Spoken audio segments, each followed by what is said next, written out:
What is physics? अगर हम definition को देखें या फिर इन अदर वर्ड्स गूगल मामू से पूछे, then physics is the study of natural forces of this universe. और ना जाने आपको कितनी सारी डेफिनेशंस मिल जाएंगी, पर बस डेफिनेशन जान लेना is not sufficient. We have to feel what is physics. But यार फील कैसे करें फिज़िक्स को?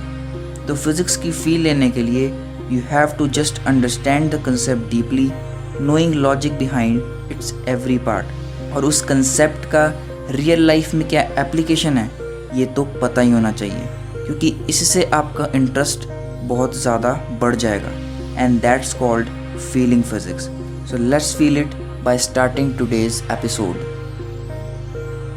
Physics is everywhere around you, from the tiniest thing in this universe to the big massive black holes to the boundaries of universe, multiverse exist our physics. And one of many reasons that makes physics so cool is that it asks a question that no one asks, that is how things happen around us. For example, a car is moving. अगर एक biologist उस car को देखेगा तो वो सोचेगा car कैसे move हो रही है। He will think about its engine, its fuel, etc.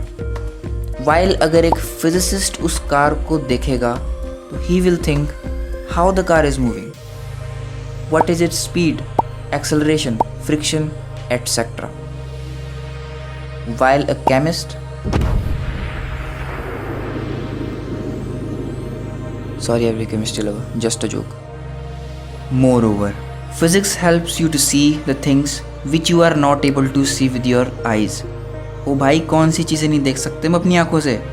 For example, जैसे आपके हाथ में एक मैग्नेट है, तो क्या आप उसकी मैग्नेटिक फील्ड लाइंस देख सकते हो? ऑब्वियसली नहीं, but physics makes you see that. For understanding nature we have to understand what is physics, as physics has the ability to make you know what is going on in this universe। For example, हम example के बिना बात नहीं करते। जैसे मान लो हम एक छोटे से पत्थर को पानी में फेंक देंगे तो क्या होगा? वो डूब जाएगा। लेकिन हज़ारों टन का जहाज़ पानी में खड़ा रहता है। How? Physics will help you to know it. Physics सही है या गॉड सही है, इस पर बहस नहीं होनी चाहिए। क्या पता ये दोनों चीज़ें एक ही तरफ जा रही हो। बस ना यार, क्या फिलॉसफी चढ़ रहा है?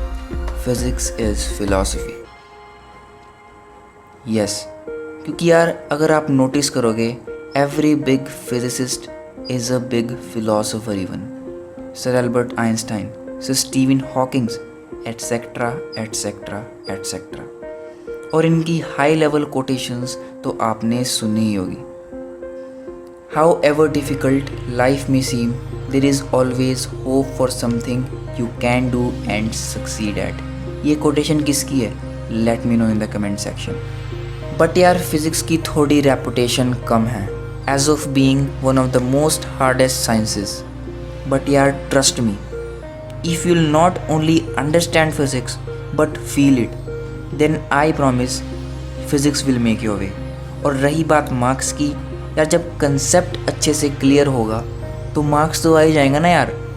तो let's embark on the journey to understand, feel and apply physics with me, your physic bro. So see you in next episode. Till then, जय हिंद, जय भारत।